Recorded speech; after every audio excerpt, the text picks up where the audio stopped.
Good afternoon, y'all. And if it is not afternoon when you're watching this, then stop watching until after 12 p.m. please. This is Straight Faced, the channel where I investigate stupid stuff and try to keep a straight face while saying ridiculous nonsense. Fallacies. When a person has nothing of substance to say and does end up using invalid arguments based on faulty premises. We all like to avoid them, but they are so easy to use that most of us will fall into their trap at least once in a while. That does not stop me from disliking them though. For this video, I want to create a tier list of common fallacies and how infuriating I find them when people use them. As you can see, the ranking are as follows. Understandable, my eyes a little cut off here, but you can tell what it says, understandable, for those that I can see reasonable people committing. Then above that, we have sure, why not, for those that I can see good-hearted people committing, but most people who use them don't have your best interest in mind. Above that, we got get out of my face, for fallacies that only people who want to convince others regardless of the truth will use. Then we have I hate you, fallacies that I wholeheartedly hate and people who probably don't even believe their own nonsense use. Finally, we have insane, for fallacies so out there that not only do bad actors use them, but I would argue only people with brain rot do. Without further ado, let's get it started. Let's start with circumstantial ad hominem. This fallacy implies that if someone benefits from a particular conclusion, the whole idea must be wrong. For example, if someone is paid by the fossil fuel industry to cast doubt over man-made climate change, dismissing their position outright would be a fallacy. Similarly, attacking a would-be beneficiary of affirmative action as inherently biased and untrustworthy when it comes to their opinions on this topic would be an example of this fallacy. As I always say, don't shoot the messenger, shoot the message. In any case, I find this one to be at least understandable, if ruthless when tackling complicated situations. If I seem angry doing some of these, I can assure you I am not as angry as I could be.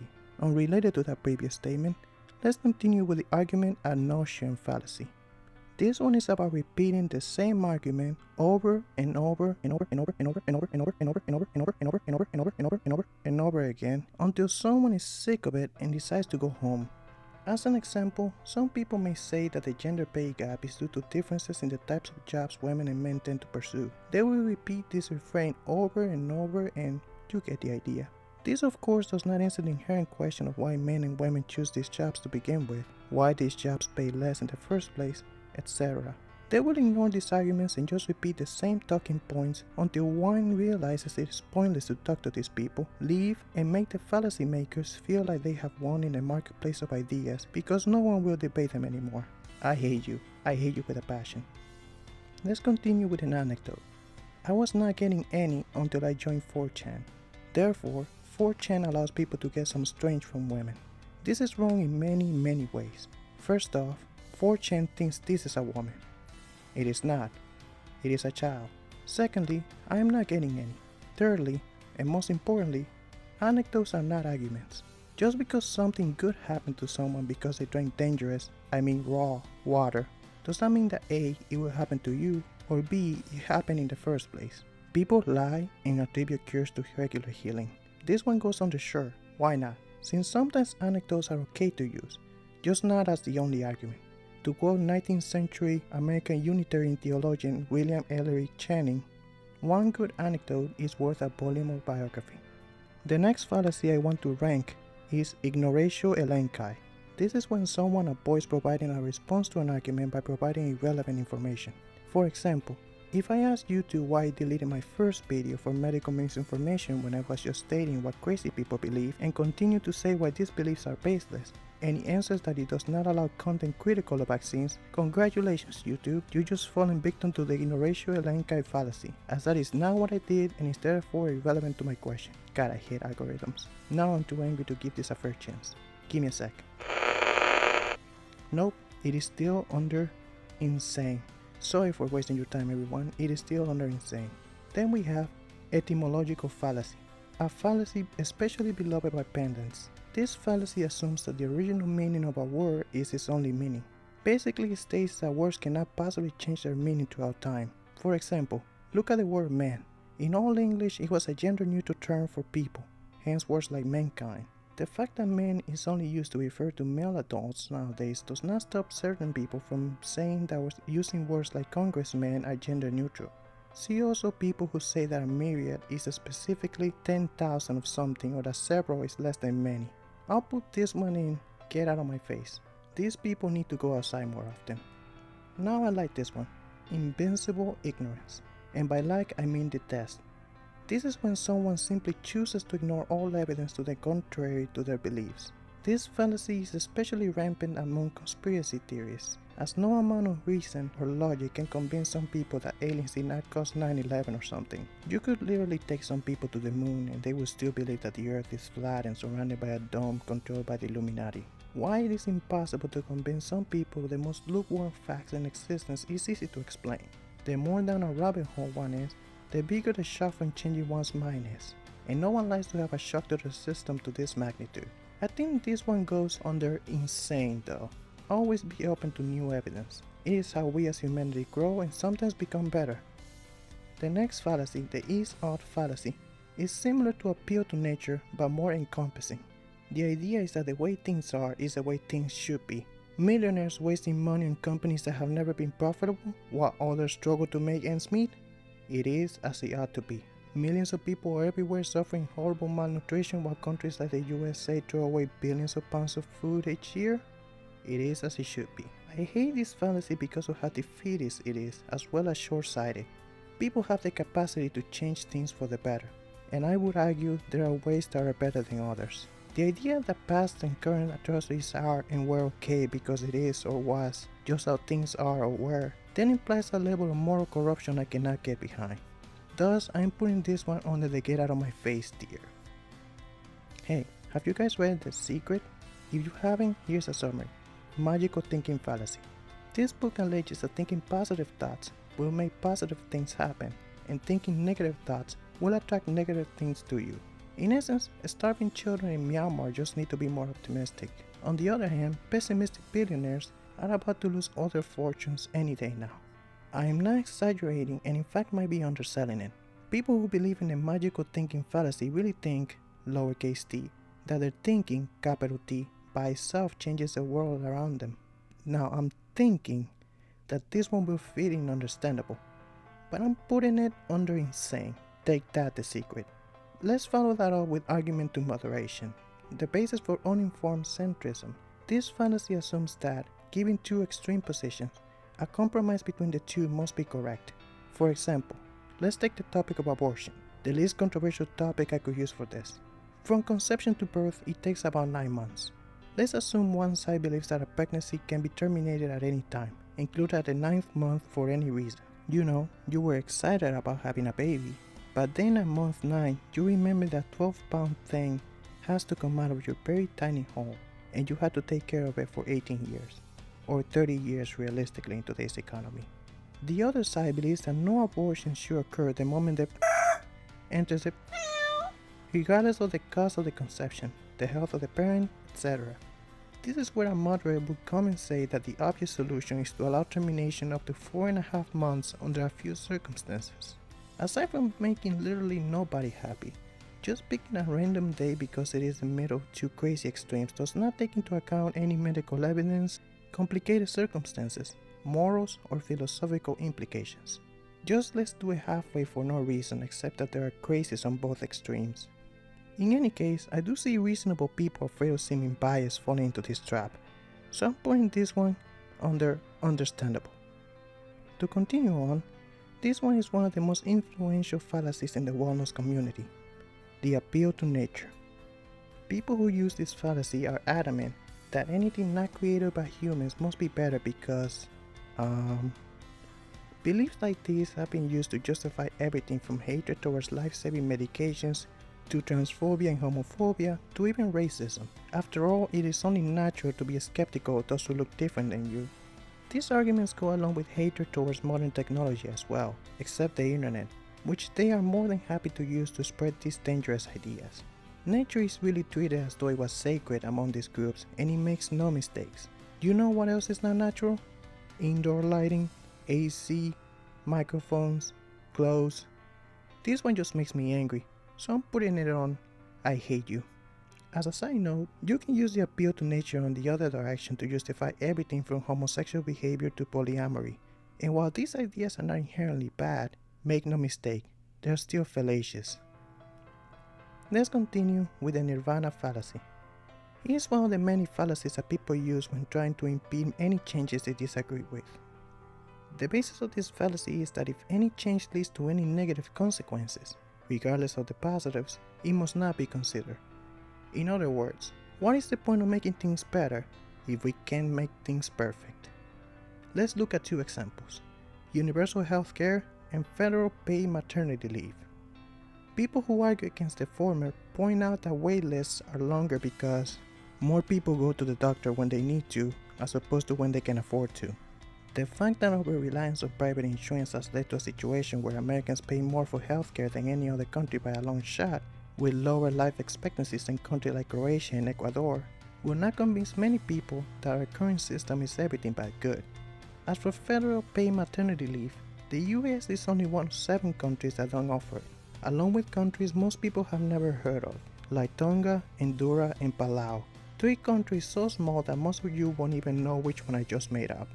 Dissenters will say that forcing small businesses to pay their employees to not give birth while making your omelets would cause them to go out of business. Say what you will. But I hold that if almost every country can pretend to care about parent well-being, the most powerful nation in history can do this as well, which might help with the comparatively high rates of pregnancy complications in the USA. Who knows? But enough ranting about such communist ideas as taking care of the ill and pregnant. Where do I put this? I'm going to put this one under insane. There is nothing perfect on this earth. Everything has downsides, and using this one just makes you look like a crazy person. Let's follow that with, I'm entitled to my opinion. The best way to shut down any argument is to simply state that in your opinion something blatantly obvious is false. You cannot disprove opinions, but I would argue that opinions based on insane ramblings are not worth listening to, but instead worth ridiculing. Not all opinions are made the same. Some people spend years learning from history and science to come to respectable opinions. Others base their opinions on something a crazy person with an anime avatar yelling slurs said while binging on bath salts. If you use this fallacy, it means you cannot defend yourself under the least amount of scrutiny. You might be entitled to your opinion that gelato is better than ice cream, but I am entitled to tell you you're wrong. Putting this one in, I hate you. To follow that up, we have appeal to the people. This fallacy assumes that, since most people believe or do something, it must be the correct thing. As an example, let's pretend that most people believe marijuana is more dangerous than alcohol. Hard to pretend, I know, but let's try this for a second. That was my cat. She wants to go out. Give me 1 second. Now, let's assume that alcohol kills more people, is more addictive, and has worse withdrawal symptoms. Again, keep up with me. Yet, given all this, most people believe that it is okay to give children a taste of alcohol every once in a while, just so that they can be prepared for an adulthood where the bottle will be their only constant companion. Yet, if an adult smokes a Mary Jane, they should be put in jail for years. Death penalty if they give it to minors. In this highly fictionalized, if utterly ridiculous universe, just because the majority of people believe in something does not make it true. Remember kids, most people are dumb and misinformed. I don't see much of this fallacy in the USA because of how individualized American culture is. Most sheeple do not realize they're sheeple, and most Americans are afraid of being thought of as following the norms for no reason. But make no mistake, this fallacy is pervasive all throughout the world. In any case, I'm putting this one under sure, why not?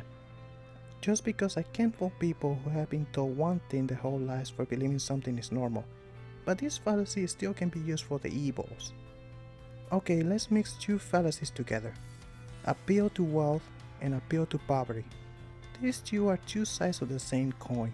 One states that those with more money or status must be correct because, well, being wealthy must mean that they're better than the rest of them poor.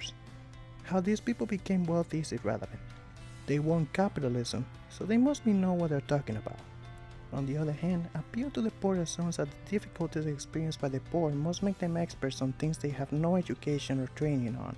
One of these is mostly favored by the right, while the other is favored by the left.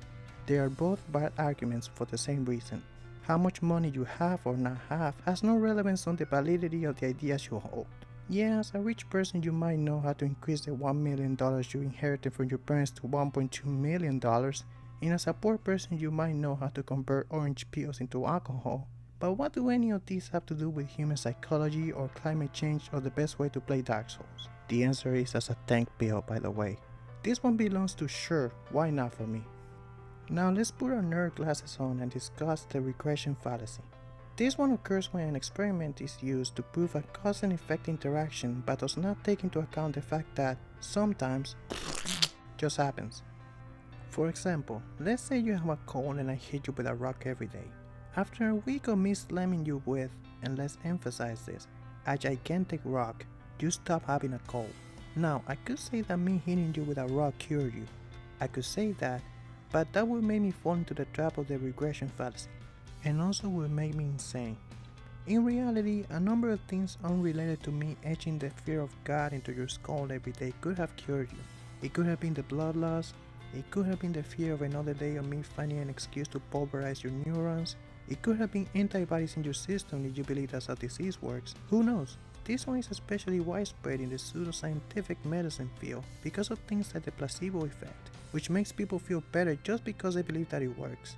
Everyone has fallen into this one, let's be honest, so I'm putting it in the understandable tier. Can we discuss reverse causation? I don't care, we're discussing reverse causation. This one occurs when the effect of something starts off as a cause. For example, someone not being obese will lead to them not eating 20,000 calories in a day. Therefore, if we want people to eat less, we have to make them less obese. This one is an oversimplification of the causes of obesity, but you get the point. That one might be nonsensical, so let's use another example. Some might say that attending houses of worship decreases depression, while others might say that being less depressed increases attendance of houses of worship. It is difficult sometimes to determine cause and effect is all I'm saying. So I'm putting this one under understandable. How about we move on to another political boogeyman fallacy? The slippery slope. Honestly, I'm so tired of people using this one to avoid any conversations on complicated issues. People make use of the slippery slope fallacy when they state that any change will inevitably lead to ridiculous outcomes. An often used metaphor is that of the boiling frog experiment. This experiment contends that if you slowly increase the temperature of the water where a frog is, the frog will stay there until it boils alive. Like most metaphors that try to indicate something about the human condition, this experiment is a myth. But that does not matter to people who spend all their time ranting about how universal background checks will lead to the death penalty to anyone who owns a knife, while crying over the fact that their children won't come visit since last Thanksgiving. This fantasy is all over the place, left, right, and center. Pick a change in anything and you'll find some moron stating that it'll lead to the Third Reich or criminalizing the word stupid for being offensive to stupid people. This one is so prevalent, you deserve to be in I Hate You. Let's find our way to appeal to the stone. This fallacy occurs when someone states that an argument is absurd. Why is it absurd? It is even absurd that I need to tell you how absurd your argument is. Therefore, I won't even try, you absurd as you. For example, if I say that we do not need to have nations, as borders are always arbitrary, and create more problems than solve, and someone with a Twitter handle of an AI generated picture of Soros being executed by moral decapitation says that's ridiculous but does not state why, that is appeal to the stone. While sometimes this one drives me nuts, I gotta say that there is a place for this one. If we were to debate and prove that any insane belief is false, we would continue ranting until the heat death of the universe. So I'm putting this one above understandable and sure, why not, but with a caveat. Please remember that there was a time when everything we now think of as true was considered ridiculous by most people. Tone policing is next. Unfortunately, not the criminalization of people who have no inside voice. This fallacy attacks arguments not based on what the argument is, but on the emotions behind them. After all, there is no way that an unbiased person could possibly get emotional over facts that dumb monkeys refute for no reason. People who show any but the most monotone of emotions when expressing their views will be accused of being quote triggered unquote by people who think PTSD sufferers need to embrace the Sigma mindset. Bad actors will just point and laugh at those crying ideologues for daring to show how much they care about a specific issue. Why can't they just show the facts if the facts are so self-evident? because the loudest voices are those that are listened to the most, that's why. Nevertheless, as someone who gets uncomfortable over extreme displays of emotions, I cannot condemn most people from committing this fallacy. So I'm putting it in understandable. Everybody can always afford to chill just a little bit. From that we move on to appeal to tradition. The idea behind this is that since we have always believed something, it must be true. For example, the idea that the sun revolves around the earth was believed for so long that nobody wanted to hear about such nonsense as humans not being the center of the universe. All wise tales, superstitions, and myths are good examples of this fallacy when people use them to justify their actions without any actual evidence. I would say that out of all the fallacies we have discussed, this one has probably existed the longest, and it makes sense in theory. After all, if your ancestors did something and it didn't kill them, it cannot be that bad. And if it has continued to be talked about for so long, there must be some truth to it, right? Don't get me wrong, there are a lot of problematic traditions out there, but I still feel that the social cohesion that can come from this fallacy makes it understandable. How about we continue with vacuous truth? This fallacy occurs when someone says something true but meaningless. For example, there are no elephants in this aquarium. Truth, but no way, really? Did that sound insane? Because that's where I'm putting it. Last but not least, what conversation about fallacies can be completed without one of the most used fallacies in today's political world? Whataboutisms. As the name implies, this fallacy is used when, instead of defending or condemning an action, an ideologue just moves the post by stating that someone they hate has done the same thing as someone they like, and therefore you cannot criticize the person they like without looking like a hypocrite. 3 issues with this argument. 1. It assumes equal weight in influence and power. What I mean to say is that what a current head of state says should be taken more seriously than what a regular citizen said 10 years ago before they died. 2. It implies that everybody has all the information about everybody who has ever said anything problematic. Sorry that I did not know that Boca Raton 42069 defended Stalin in a post when they only had 10 subscribers. But maybe we should focus on what Your Face Sucks XXX said yesterday when they reached 1 million subscribers. And 3. Anyone can think that what two people on opposite sides did at one time was wrong and still think that one person is better than another. What defines a person is not what they did one time, but a compilation of all the things they have done. I also believe that this fallacy is a cowardly way to defend someone you like. Basically, you're telling me that you don't need to justify someone you like's views and actions as long as somebody you hate did the same thing? I'm putting this one in get out of my face. Well, I hope you enjoyed the video. Thanks for watching. Consider liking and subscribing if you feel so inclined. Don't forget to comment ideas for tier lists or dumb internet stuff that I can react to. See you next time. This has been Straight Faced.